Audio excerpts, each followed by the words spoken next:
Selamat pagi Bapak, Ibu, dan Saudara. Kita jumpa lagi di dalam ibadah online yang diadakan oleh GSKI Pantai Indah Kapuk.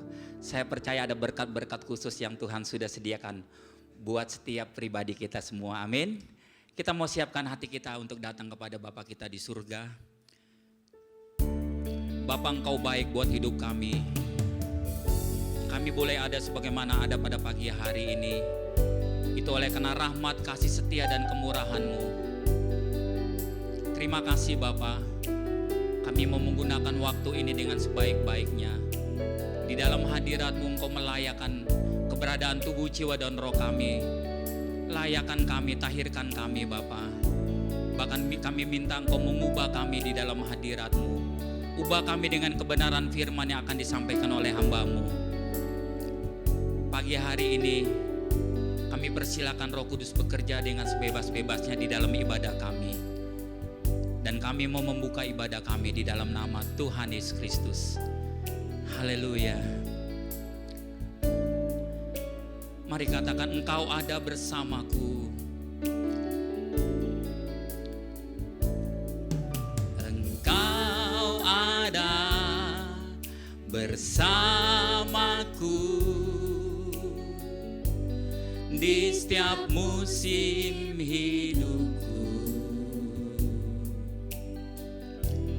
Tak pernah Kau biarkan ku sendiri. Kekuatan di jiwaku, kekuatan di jiwaku adalah bersamamu. Tak pernah ku ragukan kasih-Mu. Bersamamu, bersamamu Bapa, ku lewati semua perkenanan-Mu yang teguhkan hatiku. Engkau yang bertindak, memberi pertolongan, anugerah-Mu besar melimpah bagiku.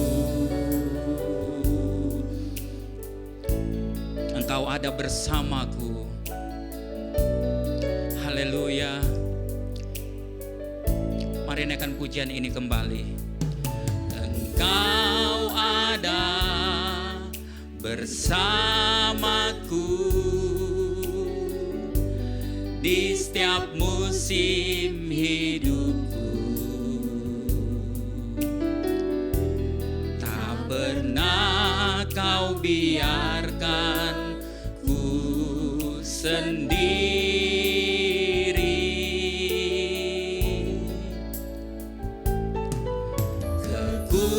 Kekuatan di jiwaku adalah bersama-Mu, adalah bersama-Mu. Amin. Tak pernah ku ragukan kasih-Mu. Mari sama-sama katakan, bersama-Mu, bersama-Mu Bapa,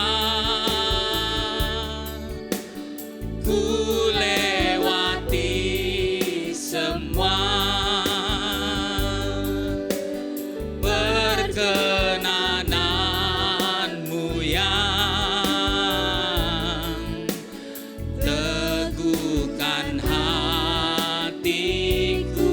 Engkau yang bertindak, Engkau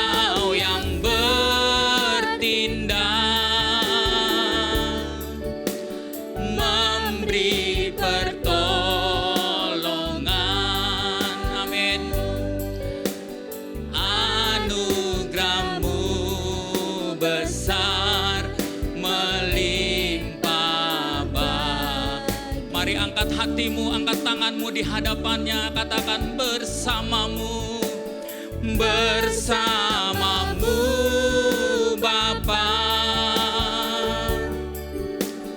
Ku lewati semua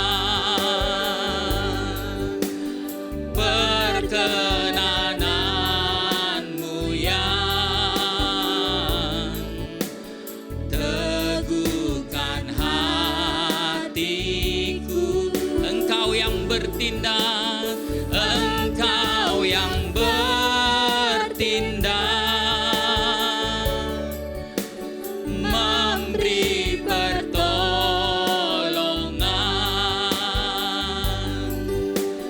Anugerahmu besar melimpah bagiku. Anugerahmu besar, anugerahmu besar melimpah bagiku. Katakan anugerahmu besar, anugerahmu besar melimpah bagiku. Mari puji, bersyukur, haleluya, haleluya.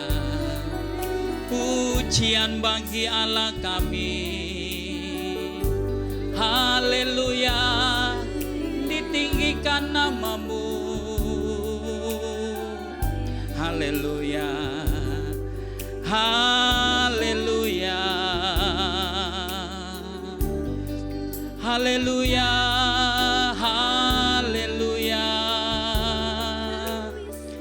haleluya. Terpuji namamu, haleluya. Terima kasih Bapa. Kami buka ibadah kami di dalam nama Tuhan Yesus Kristus. Yang percaya kita katakan bersama, amin. Haleluya. Mari kita mau masuk hadirat Tuhan dengan nyanyian syukur, pelatarannya dengan puji-pujian.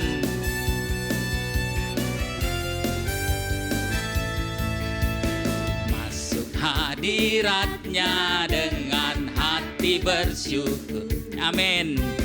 Masuk gerbangnya dengan pujian, bermazmurlah bagi Dia, nyanyikan nyanyian baru, bersuka cita sekarang menyembah Dia. Masuk hadiratnya, masuk hadiratnya dengan hati bersyukur, amin. Masuk gerbangnya dengan pujian, bermazmurlah bagi Dia, nyanyikan nyanyian baru, bersuka cita sekarang tinggikan Dia. Saat hati bersyukur dan jiwa pun bersuka, hadirat Allah nyata dalam pujian. Saat kami menyembah dan tangan pun terangkat, Tuhan hadir dalam pujian umatnya. Masuk hadiratnya dengan nyanyian syukur, haleluya.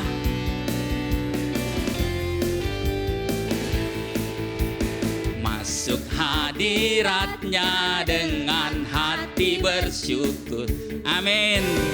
Masuk gerbangnya dengan pujian, bermazmurlah bagi Dia, nyanyikan nyanyian baru, bersuka cita sekarang menyembah Dia. Masuk hadiratnya, masuk hadiratnya dengan hati bersyukur. Masuk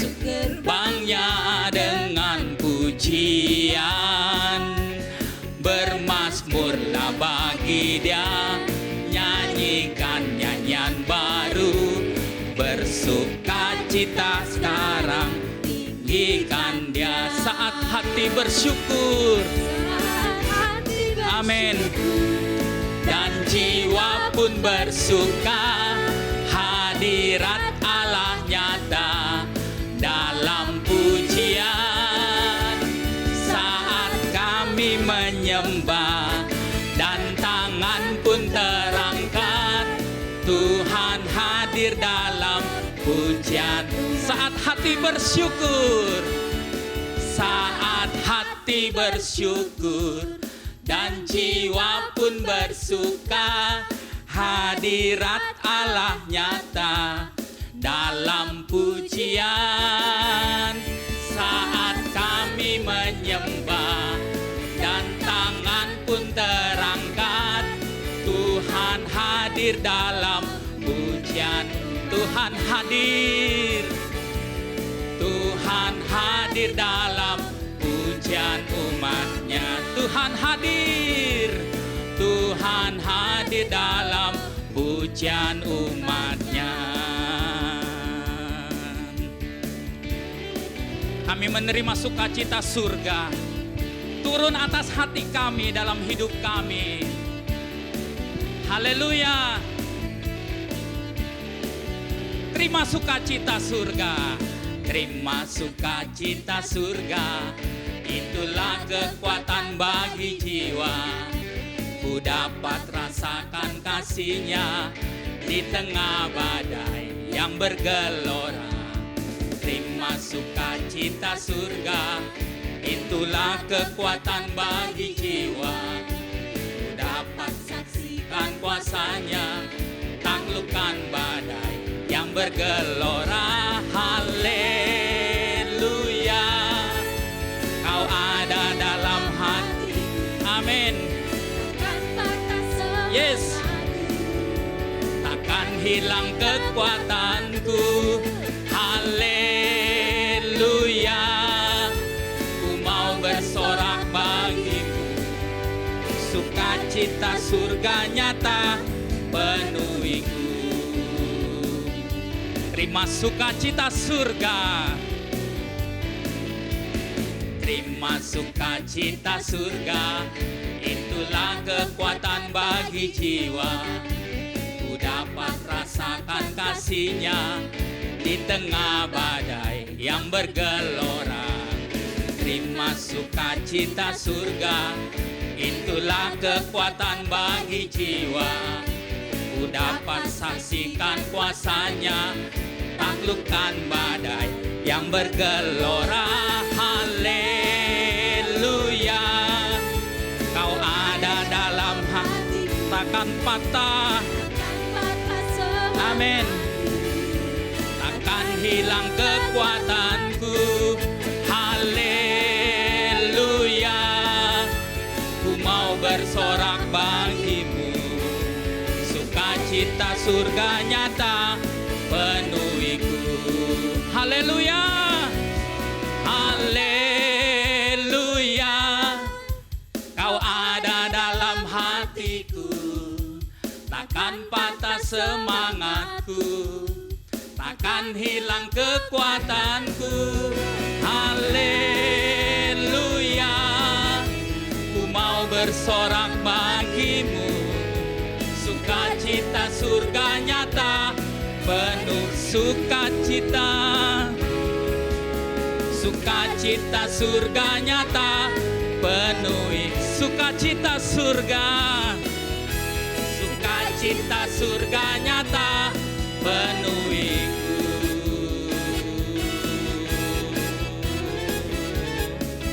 Oh haleluya, sukacita surga nyata memenuhi hati setiap orang yang percaya.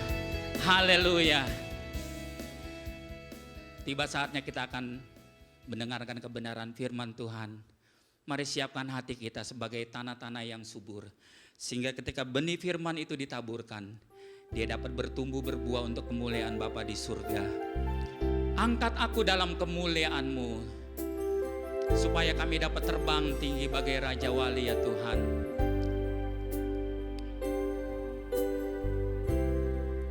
angkat aku dalam kemuliaan-Mu. Angkat aku dalam kemuliaan-Mu, terbang tinggi bagai Raja Wali, berlari tiada lesu, berjalan tiada lelah, semakin dekat lekat kepadamu. Angkat aku dalam kemuliaan-Mu, terbang tinggi bagai Raja Wali. Katakan berlari tiada lesu, berjalan tiada lelah, semakin dekat lekat kepadamu. Tuhanku, ku nantikan Kau, Yesus kehidupanku. Hadirat-Mu tempat perteduhan kesukaanku.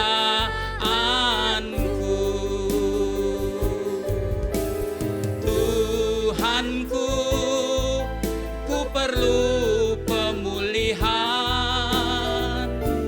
oleh kuasa firman-Mu. Roh Kudus, berilah kekuatan sepanjang hariku. Biar pujian ini menjadi kerinduan kita bersama. Angkat aku dalam kemuliaan-Mu. Amin. Terbang tinggi bagai Raja Wali, berlari tiada lesu, berjalan tiada lelah, semakin dekat lekat kepadamu. Tuhanku, ku nantikan Kau, Yesus kehidupanku. Hadirat-Mu tempat perteduhan kesukaanku.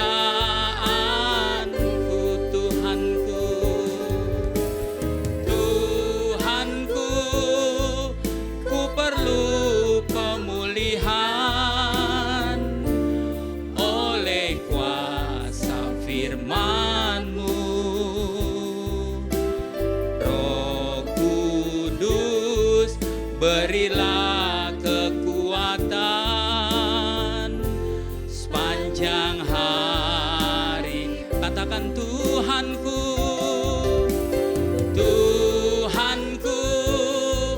ku nantikan Kau, Yesus kehidupanku.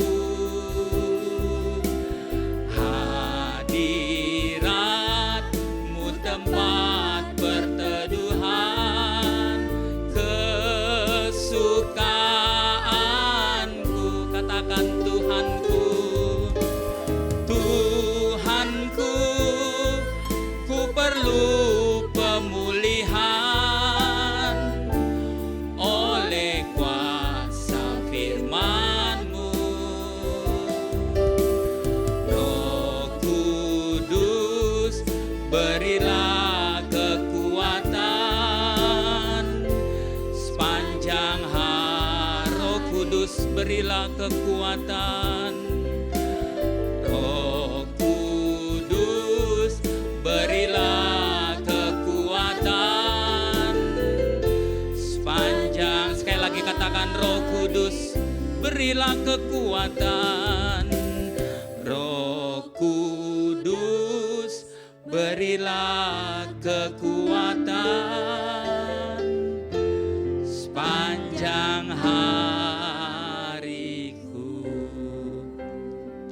Bapa, kami siapkan hati kami menerima kebenaran firman yang daripadamu. Pakai dan urapi hamba-Mu Tuhan, menjadi berkat bagi kami semua. Kami siapkan hati kami menyambut kebenaran firman di dalam nama Tuhan Yesus Kristus. Haleluya. Amin.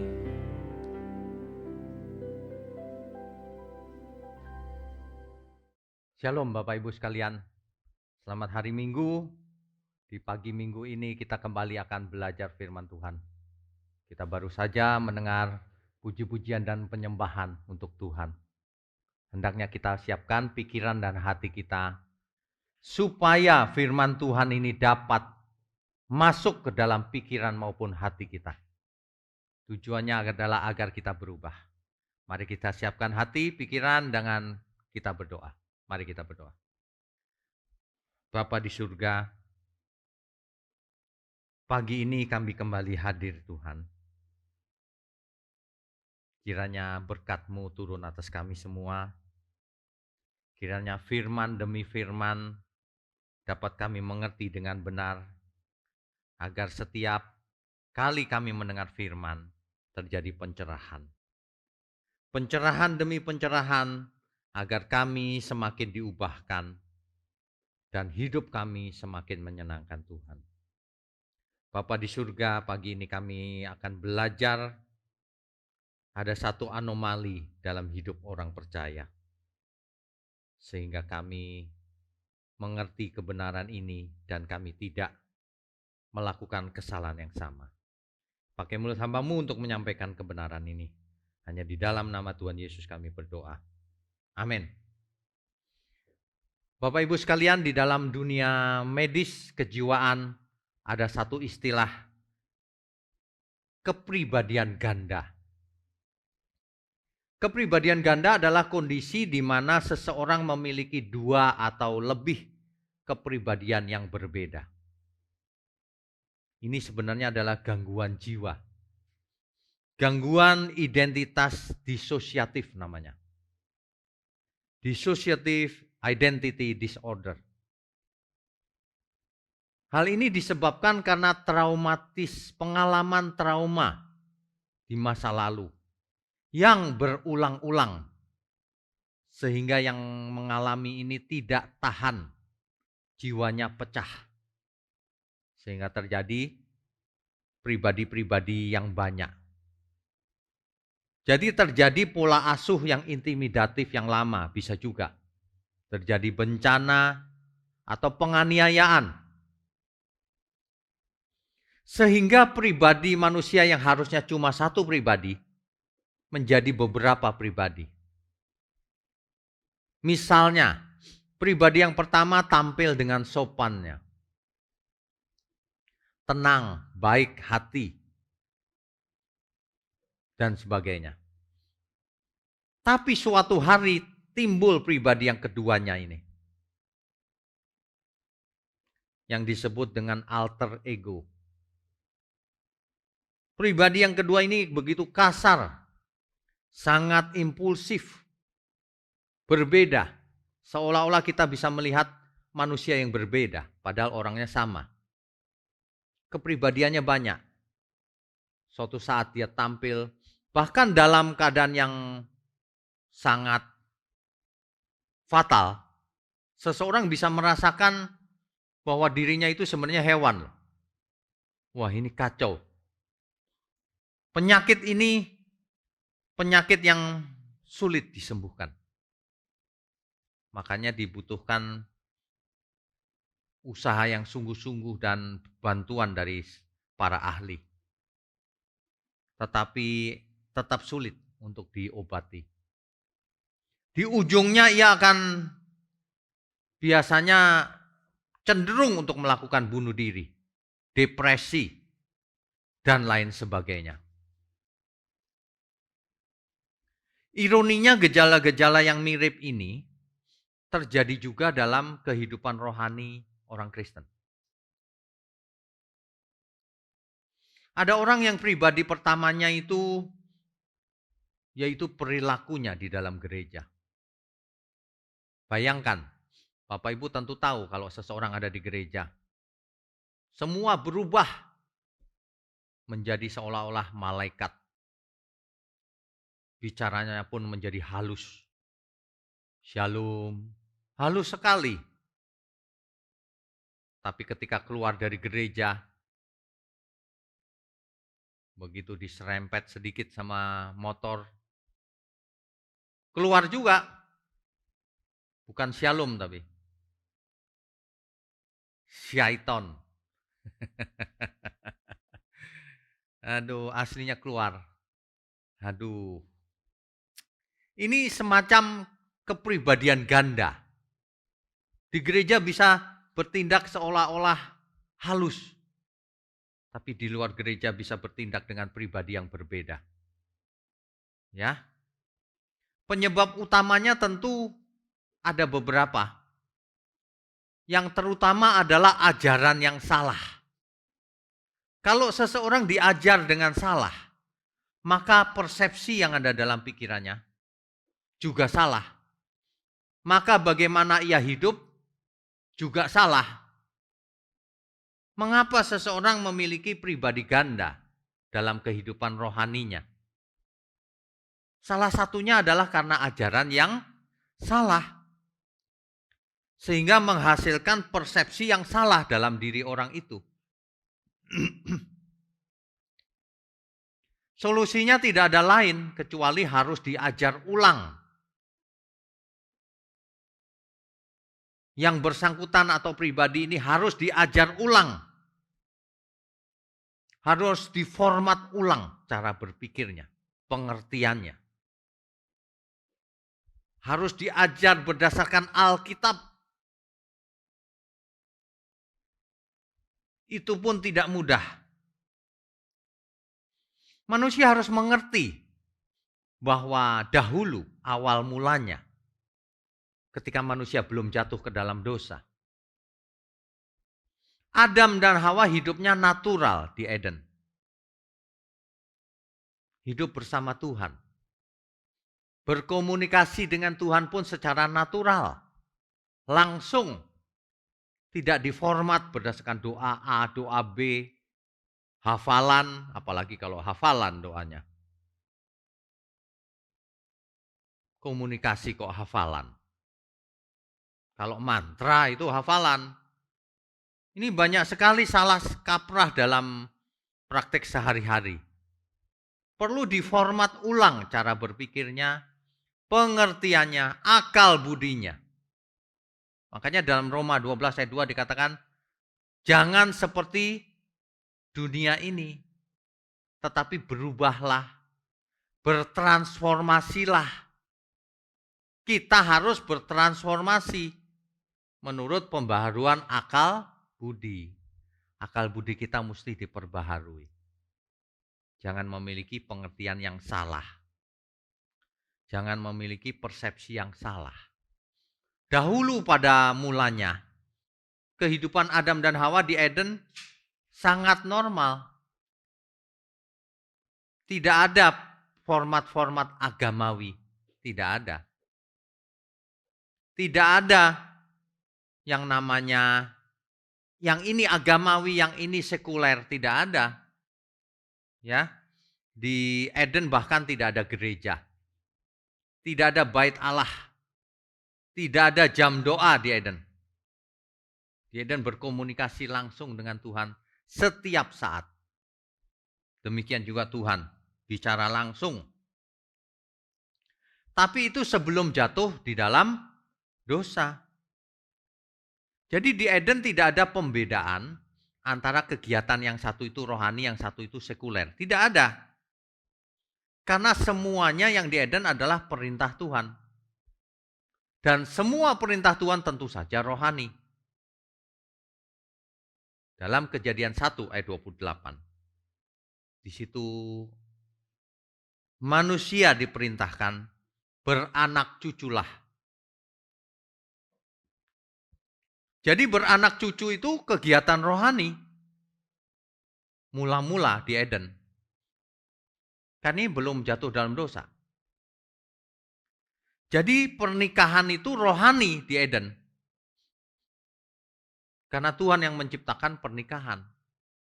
Jadi seks itu rohani sebelum manusia jatuh dalam dosa di Eden. Ya. Yang membuatnya tidak rohani adalah pikiran manusia yang kotor. Dan pengertian tentang teologi yang salah. Yang menganggap beranak cucu itu najis. Ya. Padahal ini rohani. Beranak cuculah dan bertambah banyak. Itu perintah Tuhan. Penuhi bumi dan taklukkanlah semua itu. Menaklukkan bumi itu rohani. Kenapa? Karena di Eden ada iblis. Jadi kalau kita menaklukkan, kita harus menang terhadap iblis. Itu rohani. Itulah tujuan manusia diciptakan supaya menjadi anak Allah. Yang menguasai bumi bagi kemuliaan Allah. Tentu saja harus mengalahkan iblis. Agar bumi pun disucikan, dikuduskan. Agar semua samayim jagat raya ini, termasuk bumi, menjadi suci. Ditaklukkan. Iblis pun ditaklukkan oleh manusia. Itu rancangan mula-mula. Jadi harus berkuasa di bumi. Dan itu semuanya kegiatan rohani. Bukan sekuler. Karena itu perintah Tuhan. Ya. Tapi setelah jatuh ke dalam dosa, maka mulai ada pemisahan. Seolah-olah ada kegiatan yang rohani atau agamawi dan ada kegiatan yang sekuler. Kita melihat akibat kejatuhan dalam dosa, maka Kain dan Habel mempersembahkan korban, persembahan kepada Allah. Dahulunya tidak ada sebelum jatuh dalam dosa. Mulai ada format-format agamawi. Dan itu berkembang terus sampai diturunkan Taurat. Maka manusia mengembangkan Taurat ini menjadi 623 aturan Taurat. Menjadi syariat akhirnya. Syariat agama. Agama Taurat, agama Musa. Dengan demikian mulai timbul dalam pikiran banyak orang. Oh, ada agama, ada sekuler. Ada kehidupan rohani, ada kehidupan sekuler. Mulai ada korban bakaran, mulai ada yang namanya gedung ibadah, bait Allah, sinagoga. Mulai ada pemisahan, ada jabatan, tokoh agama, imam. Ada jabatan awam, beda kelasnya. Yang imam dekat Tuhan, yang jemaat jauh. Yang imam boleh masuk ke ruang Maha Kudus, imam agung. Yang jemaat tidak boleh masuk ruang Maha Kudus. Disekat-sekat jadinya. Mulai terjadi pemisahan antara yang agama dan sekuler. Persepsi ini mengakibatkan persepsi manusia menjadi dualisme. Syariat-syariat agama malah memisahkan manusia dari pembaharuan akal budi yang dimaksud Alkitab. Syariat agama justru menjauhkan manusia dari Tuhan. Karena manusia jadi beragama, bukan bertuhan. Manusia mau datang ke ruang Maha Kudus menjadi tidak bisa. Dihalang-halangi oleh agama. Dihalang-halangi oleh Taurat. Yang boleh masuk hanya imam agung, imam besar. Rakyat biasa tidak berhak. Syariat diadakan malah menjauhkan manusia dari Tuhan. Ada tirai yang memisahkan ruang Maha Kudus dengan ruang yang bukan Maha Kudus. Ada hak-hak yang diatur. Nah, inilah awal mula terjadinya pemisahan itu. Dan ini sangat kontraproduktif. Manusia bukan menjauhkan ke Tuhan akhirnya, mendekat ke Tuhan. Tapi di zaman itu kalau manusia mau mempersembahkan perpuluhan atau apapun, mereka nitip ke sang imam, tidak bisa berhadapan dengan Tuhan. Ini tidak baik. Makanya perjanjian lama membawa manusia kepada Taurat yang agamawi dan sifatnya hanya sementara. Taurat itu sementara. Persiapan masuk ke perjanjian baru. Persiapan masuk ke hukum Allah yang sebenarnya, yang sempurna. Karena Taurat tidak sempurna. Syariat Taurat tidak sempurna, hanya agamawi. Ya, kita mesti lihat konteksnya dengan benar ya.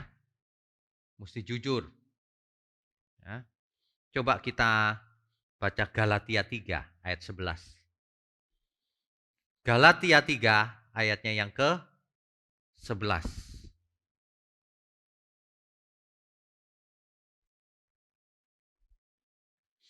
Dan bahwa tidak ada orang yang dibenarkan di hadapan Allah karena melakukan hukum Taurat adalah jelas. Karena orang yang benar akan hidup oleh iman. Perhatikan itu. Tidak ada orang yang dibenarkan di hadapan Allah karena melakukan hukum Taurat. Tapi karena iman. Tapi kita juga tidak boleh membaca satu ayat di Alkitab. Ini kapan ayat ini ditulis? Ditujukan kepada siapa? Maksudnya apa? Konteksnya apa? Jangan menganggap baca Alkitab itu letterless. Tuh Pak, kalau yang melakukan Taurat tidak selamat. Hanya karena iman. Itu menurut ayat ini. Ingat, Galatia, surat Galatia ditulis oleh Rasul Paulus. Ditujukan kepada jemaat di Galatia. Ditujukan kepada orang yang percaya. Artinya orang yang percaya harus mengerti bahwa kau diselamatkan karena imanmu, bukan karena melakukan Taurat. Hari itu banyak orang Yahudi yang bangga dengan melakukan Taurat meskipun sudah Kristen. Salah. Kalau sudah Kristen, iman yang penting. Injil. Ya. Tapi iman yang bagaimana? Tentu saja yang tidak bertentangan dengan Taurat. Itu jelas sekali.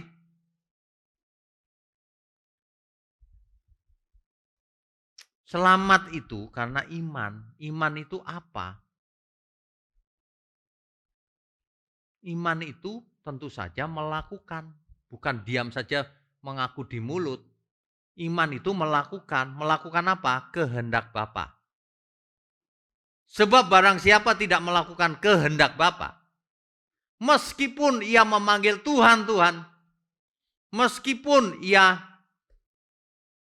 seorang pendeta sekalipun, imam sekalipun, jabatannya di zaman perjanjian lama. Meskipun ia mengusir setan pakai nama Tuhan Yesus, meskipun ia berbuat mujizat menyembuhkan orang sakit, meskipun ia mengusir setan pakai nama Tuhan, tapi kalau ia tidak melakukan kehendak Bapa, ia tidak selamat. Matius 7 ayat 21 sampai 23. Baca Bapak Ibu. Alkitab itu jangan dipilih-pilih ayatnya. Dibaca yang utuh, nanti kita akan mengerti. Matius 7 ayat 21 sampai 23. Ketika itu orang-orang Yahudi berteriak, memanggil Tuhan, Tuhan. Ia melakukan banyak hal. Tapi kalau ia tidak melakukan kehendak Bapa, ia tidak selamat. Ya, nanti dibaca Matius 7 ayat 21 sampai 23. Lebih lengkapnya Bapak Ibu bisa baca Galatia 3 ayat 1 sampai 29. 29 ayat dibaca yang lengkap, berulang-ulang 3 kali bacanya. Supaya menangkap poin-poin konteksnya. Banyak orang kalau baca Alkitab tidak menangkap, makanya pengertiannya salah. Nanti kalau Bapak Ibu baca Galatia pasal 3 ini, keseluruhan pasal 3 ini, Bapak Ibu akan mendapatkan bahwa hukum Taurat membawa manusia kepada kegiatan agamawi, melakukan ritual, melakukan syariat-syariat, dan sebagainya. Itu yang pertama. Padahal melalui Abraham, berkat itu akan sampai ke seluruh bangsa-bangsa di dunia. Berkat yang dimaksud bukan berkat fisik, kekayaan bangsa-bangsa, bukan itu. Berkat yang dimaksud ialah Kristus, keselamatan. Baca nanti Galatia pasal 3 dengan lengkap. Jadi fokusnya bukan Taurat, tapi Kristus. Ya. Taurat hanya sementara. Nanti dibaca ya. Kita baca ayat 19-nya coba. Galatia 3 ayat 19. Setelah dijelaskan bahwa Taurat itu sementara, fokus yang benar Kristus dan seterusnya, maka ayat 19-nya demikian bunyinya. Kalau demikian, apakah maksudnya hukum Taurat? Kenapa kalau gitu diberikan hukum Taurat? Nah, jawabannya begini. Ia ditambahkan oleh karena pelanggaran-pelanggaran. Sampai kapan? Sampai datang keturunan yang dimaksud oleh janji itu. Nah gitu loh. Jadi Taurat itu sementara. Sampai kapan? Sampai datang keturunan yang dimaksud oleh janji itu. Dan ia disampaikan dengan perantaraan malaikat-malaikat ke dalam tangan seorang pengantara. Ya. Seorang pengantara bukan hanya mewakili satu orang saja. Sedangkan Allah adalah satu. Nah, jadi kalau kita lanjutkan kita akan tahu. Sampai kapan Taurat itu berlaku? Sampai datang keturunan yang dimaksud oleh janji itu. Sampai kedatangan Kristus. Artinya setelah Kristus datang, hukum Taurat tidak berlaku lagi. Itu artinya. Itu arti kalimat ini. Dibaca Galatia pasal 3 yang lengkap. Ya. Taurat itu penuntun sampai Kristus datang. Ayat 24 kita baca. Itu kesimpulannya itu. Yang jujur kalau baca Alkitab. Jadi hukum Taurat adalah penuntun bagi kita sampai Kristus datang. Supaya kita dibenarkan karena iman. Untuk orang percaya, nggak bicara Taurat lagi. Karena kita dibenarkan bukan karena melakukan Taurat. Tapi dibenarkan karena iman. Apa itu iman? Bukan melakukan Taurat, tapi melakukan kehendak Bapa di surga. Ada amin ya. Nah, ini harus dimengerti nih. Sebab kalau tidak nanti dualisme, penyakit jiwa itu, berkepribadian banyak itu gak sembuh-sembuh nanti. Kalau pengertiannya tidak dimengerti dengan benar. Jadi Taurat itu dibatalkan, kata Alkitab. Tetapi Rasul Paulus juga menulis bahwa sekali-kali aku tidak membatalkannya, bahkan meneguhkannya. Loh ini bagaimana sih Rasul Paulus sebentar berkata dibatalkan, sebentar berkata diteguhkan. Yang mana yang benar? Tentu saja hukum Tuhan tidak berubah. Jangan membunuh, jangan mencuri, jangan berzina, tentu saja tidak berubah. 10 firman tentu tidak berubah. Tapi syariat-syariat Taurat banyak yang dibatalkan. Contohnya, satu saja saya berikan contoh. Syariat sunat itu meskipun dikatakan perjanjian yang kekal di perjanjian lama. Tapi ternyata setelah sampai perjanjian baru kita mengenal Kristus, maka itu tidak wajib. Batal. Yang penting sunat hati kata Alkitab. Jadi ketika sampai ke perjanjian baru, Taurat disempurnakan. Berzina itu tidak hanya kalau sudah melakukan hubungan fisik.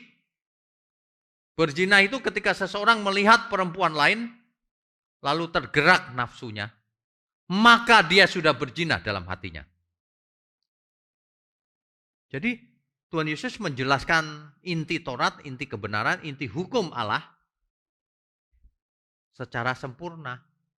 Tidak secara harafiah lagi seperti Taurat yang cuma letterless, urusannya cuma fisik. Bahkan ada dosa yang lebih dalam dari fisik. Kalau dahulu orang-orang yang tidak setia itu secara fisik, sekarang orang yang cinta dunia itu tidak setia. Tidak hanya fisik, seluruh terutama batiniahnya. Ya, oke. Jadi yang dimaksud dengan agamawi itu ada tokoh agama, ada imam, ada awam. Bait Allah itu di Yerusalem. Kalau zaman sekarang gedung gereja. Ada kiblatnya, kalau dulu Yerusalem, kalau berdoa menghadap Yerusalem. Kalau orang Kristen sekarang tidak punya kiblat. Untung tidak ada kiblat, kalau enggak kita ngadap Yerusalem. Ya, fisik itu orientasinya. Dahulu ada syariat, agamawi itu ada syariat. Kalau zaman sekarang kasih perpuluhan, itu dijadikan syariat baru itu. Padahal perjanjian baru tidak mengatakan demikian. Perjanjian baru mengatakan persembahkan hidupmu. Seluruh hidupmu. Bukan 10% saja. Semua uangmu milik Tuhan. Perhatikan baik-baik. Bukan semua diberikan ke gereja, tapi semuanya harus digunakan untuk Tuhan. Ya. Oh enggak Pak, perjanjian baru Tuhan Yesus pun mengatakan ada perpuluhan. Waduh. Dibaca yang benar kalau baca Alkitab itu. Ya. Tuhan Yesus dalam satu kesempatan mengatakan demikian. Perpuluhan kamu bayar, tapi yang penting gak kamu lakukan. Coba, Tuhan Yesus lagi menekankan persembahan perpuluhan atau bukan itu? Orang kalau sudah matre ya, ada interest lain, ada modus yang lain, gak nangkep konteks utamanya. Kalau Tuhan berkata, kamu ya, perpuluhan kamu bayar, tapi yang penting kamu gak lakukan. Itu bukan Tuhan sedang menekankan perpuluhan. Itu Tuhan sedang menekankan kenapa perpuluhan kamu lakukan, tapi yang lain, yang penting kamu gak lakukan. Gitu loh. Artinya kalau orang cuma melakukan perpuluhan, toh percuma. Harus semuanya, gak boleh ada yang diabaikan. Perpuluhan itu cuma 10%. 10% aja gak dilakukan, apalagi semua. Udah ngasih 10% minta dibalikin lagi, dikembalikan. Kamu itu ngerti persembahan apa enggak sih artinya? Persembahan itu dipersembahkan, bukan diminta lagi. Bertobat. Ya. Nah, jadi kalau aturan Taurat itu dibatalkan, kita mesti mengerti apanya yang dibatalkan. Efesus 2 ayat 15. Efesus pasal 2 ayat 15. Ini yang nulis sama loh, Rasul Paulus loh. Ya. Dibaca yang benar ya, jangan dihindari ayat-ayat firman Tuhan. Sebab dengan matinya sebagai manusia, artinya sebab dengan kematian Tuhan Yesus, ia telah membatalkan hukum Taurat dengan segala perintah dan ketentuannya. Tuhan Yesus membatalkan hukum Taurat. Untuk menciptakan keduanya menjadi satu manusia baru di dalam dirinya. Dan dengan itu mengadakan damai sejahtera. Bapak Ibu kalau membaca konteksnya ya, Efesus ini ya. Dahulu terpisah antara Yahudi dan non-Yahudi. Yahudi yang menguasai bait Allah, non-Yahudi tidak kebagian. Berkat hanya untuk Yahudi. Seolah-olah begitu. Maka dengan matinya Tuhan Yesus di kayu salib, keduanya ini bisa menjadi satu. Yahudi maupun non-Yahudi. Untuk menerima berkat yang sama di dalam Tuhan Yesus. Amin. Nah, jadi dibatalkan itu aturan-aturan Taurat yang tidak memberkati itu. Tapi inti dari hukum Taurat tetap tidak berubah selamanya. Hukum kasih itu tidak berubah selamanya. Hukum Taurat itu dibagi dua. Mengasihi Tuhan dengan segenap yang ada pada kita dan mengasihi sesama. Ya. Oke. Nah, jadi kalau demikian, maka kita harus melihat implikasinya hari ini. Hari ini kalau ada persepsi dualisme yang menyebabkan orang percaya atau orang Kristen mempunyai penyakit jiwa dualistis, penyakit jiwa kepribadian ganda. Kalau di gereja shalom, haleluya, puji Tuhan, amin. Bahasa-bahasa agamawi yang dipakai. Keluar dari gereja di rumah, istrinya dibentak-bentak. Kasar terhadap pembantu. Pelit terhadap orang lain. Bahasa yang digunakan berbeda. Di gereja halus, di luar gereja kasar. Di kantor menekan karyawan, gaji kecil sekali. Pelit. Tidak jadi berkat, malah jadi sandungan.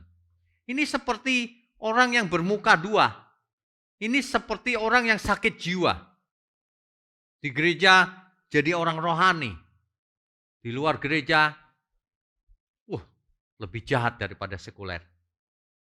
Di gereja kasih perpuluhan rajin. Doa rajin. Di luar gereja karakternya orang dunia lebih baik. Ini mengerikan loh. Penyakit jiwa yang satu ini mengerikan. Manusia punya pribadi, berbagai pribadi. Kepribadian ganda. Yang begini tidak bisa jadi murid Tuhan.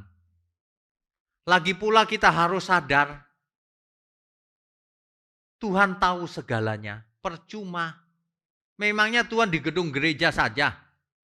Sehingga waktu di gereja kita pura-pura memakai pribadi yang pertama, lalu Tuhan merasa benar. Lalu di luar gereja tidak ada Tuhan, begitu? Sehingga kita bisa memakai pribadi yang lain lagi di luar gereja. Ada orang yang bicara sama saya. Ketika ia main di mall, ia lupa bahwa dirinya pendeta. Padahal pendeta itu. Coba, ini sakit jiwa ini namanya. Di gereja memimpin khotbah.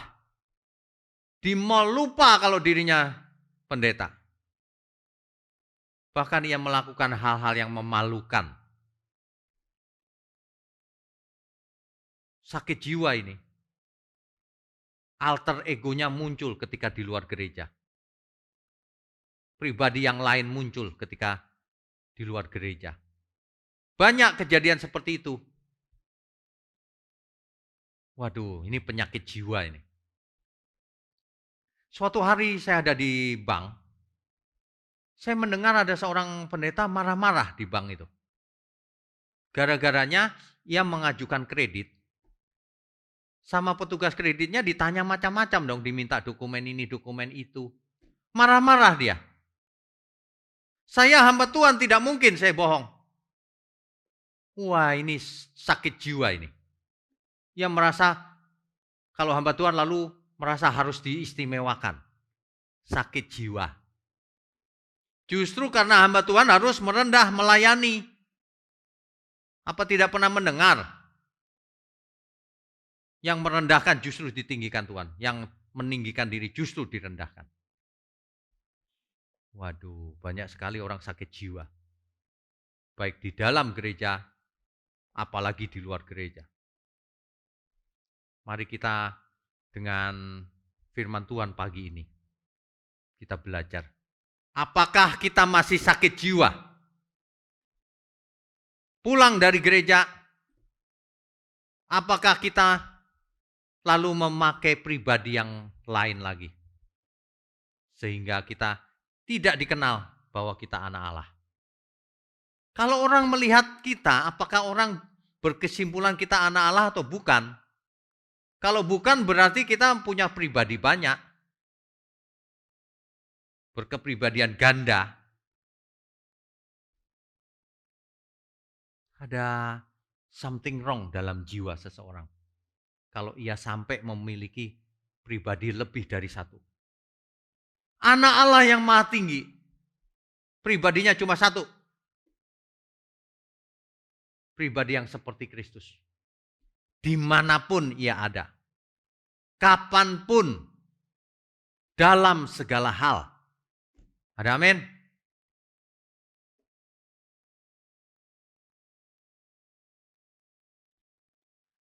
Heran ya. Mengapa ada banyak orang sakit jiwa?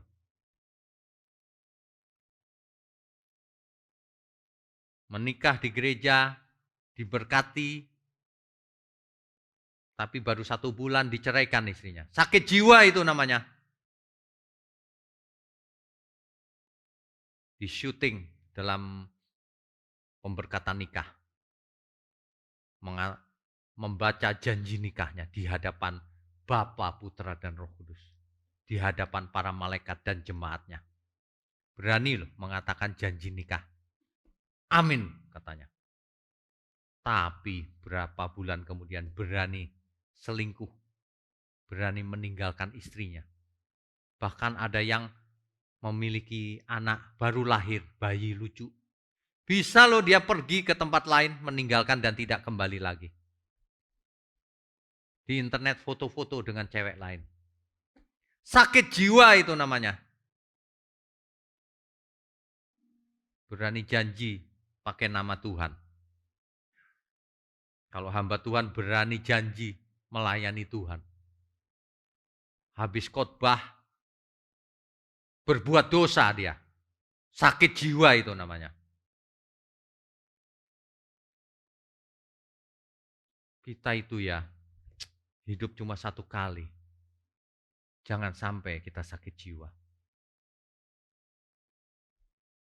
Mari kita sembuh dari sakit jiwa kita.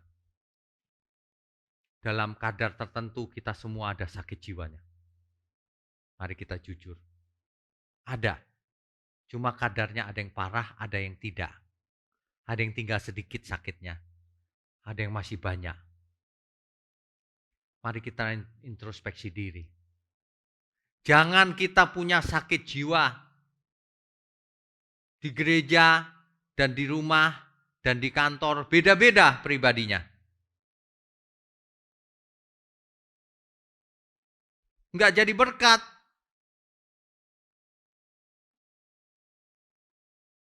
Jangan membedakan kegiatan yang ini rohani nih yang di gereja. Kalau khotbah itu rohani. Kalau paduan suara untuk Tuhan itu rohani. Doa itu rohani, puasa itu rohani. Jadi singer itu rohani. Jadi aktivis itu rohani. Pas di rumah jadi suami itu enggak rohani. Jadi karyawan itu enggak rohani. Jadi dokter itu enggak rohani. Salah, semuanya rohani. Kalau seseorang punya persepsi yang dualisme begitu, akibatnya hidupnya ada dualisme juga. Itu penyebab utama sakit jiwa. Kita harus punya integritas dimanapun kita ada, pribadinya cuma satu, mengenakan pribadi Kristus. Ayo hidup yang benar. Ingat baik-baik setelah amin khotbah ini, ingat harus rohani terus. Setiap detik. Tidak ada hari atau jam atau waktu di mana kita tidak rohani. Jangan sakit jiwa. Ya. Saya perhatikan banyak yang sakit jiwa. Maaf ya, saya mau berikan contoh ya. Misalnya dokter. Dokter itu memiliki kesempatan untuk menolong banyak orang. Artinya kalau ia mau mempersembahkan hidupnya, jadilah dokter yang menyenangkan Tuhan. Yang tidak malpraktek.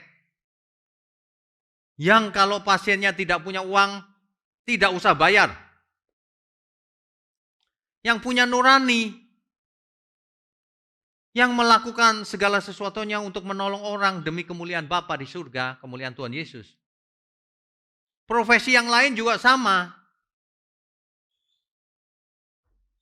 Dibutuhkan malah ngetok, pasang tarif semahal-mahalnya, bahkan terhadap orang miskin.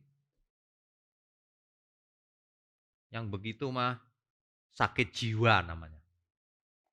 Di gereja berani amin amin, di gereja berani haleluya puji Tuhan, tapi dalam kelakuan sehari-hari bisa jahat begitu. Mestinya setiap kita dalam profesi kita masing-masing harus benar. Bukan memakai pribadi yang lain, pribadi Kristus yang harus dipakai. Baik sebagai pendeta, sebagai apapun, dokter, sebagai ahli medis, sebagai pelayan masyarakat, sebagai suster aja misalnya. Ada suster yang kasar sekali sama pasiennya. Masukin selang di hidung, wah kencang sekali lah, akibatnya berdarah-darah pasiennya. Kalau kita melakukan sesuatu, lakukan untuk Tuhan. Jangan sakit jiwa. Jangan cuma di gereja saja, benar itu. Harus dalam segala hal. Ya, amin ya Bapak Ibu ya. Ibadah itu seluruh hidup kita. Jangan punya kepribadian ganda. Jangan membeda-bedakan kegiatan yang ini sekuler, ini rohani. Kita harus menyenangkan Tuhan dalam segala hal. Kapanpun, dimanapun. Ada amin. Ketika kita berkata, menyenangkanmu, menyenangkanmu, dimanapun dan kapanpun, dalam segala perkara, menyenangkanmu, menyenangkanmu, sejak di bumi sampai selamanya. Mulai sekarang, ayo bertobat mulai sekarang. Para suami bertobat, berhenti kasar sama istrinya. Para istri bertobat, layani suami dengan benar. Dokter-dokter bertobat, belajar yang benar supaya tidak malpraktek. Jangan pasang tarif mahal, kalau itu yang pribadi. Kalau ketemu orang yang tidak bisa bayar, bahkan kita bantu ia. Bukan suruh bayar, malah kita bantu dia. Ada amin? Kalau kita anak Allah yang maha tinggi, lakukan hal-hal yang ajaib bagi Tuhan. Kalau dunia menawarkan tarif yang mahal, kita sebaliknya. Kalau ada pasien datang ke kita, bahkan kita berkati dia. Ada amin? Ini nggak berlaku cuma dokter loh, saya cuma pakai istilah dokter karena dokter lebih mudah dibayangkan ya. Ada banyak profesi. Banyak orang melalui profesinya bukan melayani Tuhan. Melayani dirinya sendiri. Cari kaya tanpa memperhatikan nurani. Sakit jiwa itu. Mulai sekarang mari kita bertobat. Mari kita sembuh. Ada amin ya.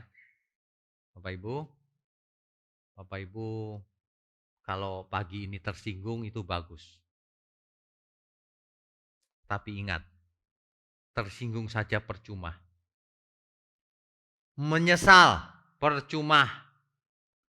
Menyesal harus dilanjutkan dengan bertobat. Amin. Saya khotbah bukan menyinggung siapa-siapa. Saya cuma mengingatkan kita semua. Jangan sampai kita masih sakit jiwa. Apalagi kalau kita sudah tak berdaya lagi. Sesungguhnya kekayaan di dunia ini nggak ada artinya. Kalau sedang pandemi begini mau buat apa? Dengan kekayaan yang triliunan. Dengan kekayaan yang ratusan M. Buat apa? Nggak ada gunanya. Nanti malam kalau kamu mati, Buat apa semua itu? Kata Alkitab loh ya, bukan kata saya. Itulah orang kaya yang bodoh, yang hidup untuk dirinya sendiri, ditolak Tuhan. Saya percaya kita semua yang mendengar firman ini akan belajar dari firman ini. Akan berubah. Amin ya.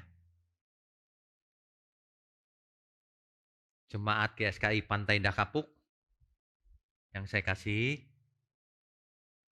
sudah lama kita tidak bertemu, tapi melalui online ini, Bapak Ibu sekalian, saudara sekalian, tetap bisa mendengar firman ya. Amin ya. Saya berharap lewat online ini perubahan akan semakin banyak terjadi. Sehingga nanti kalau pandemi ini berakhir kita bisa bertemu lagi dan kita semua dalam situasi yang berbeda. Sudah hebat menjadi berkat. Ada amin? Amin. Kita beri kemuliaan untuk Tuhan. Pagi ini kita baru saja mendengar firman. Ingat, firman yang benar itu berkuasa. Lebih tajam daripada pedang bermata dua. Ia bisa memisahkan roh dan jiwa. Suatu ungkapan bahwa firman itu kuasanya luar biasa.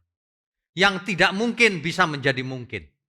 Orang yang bebal, keras bisa menjadi lembut kalau mau. Sebab tidak ada yang mustahil di hadapan Tuhan. Amin ya. Amin. Mari kita sudahi pertemuan ini. Kita angkat tangan kita tinggi-tinggi. Kita terima berkat. Kami sambut segala berkat yang turun dari surga. Di dalam nama Bapa, Putra, dan Roh Kudus. Bapa di surga, berkati seluruh jemaat-Mu di bumi ini. Terima kasih hanya di dalam nama Tuhan Yesus. Kami berdoa dan mengucap syukur. Amin. Amin. Saat jalanku hampa, Engkau gandengku erat. Saat jalanku sesat, Engkau tarikku kuat. Kala sepi mencekam jiwaku, Engkau bernyanyi untukku. Kala rindu menderu-deru,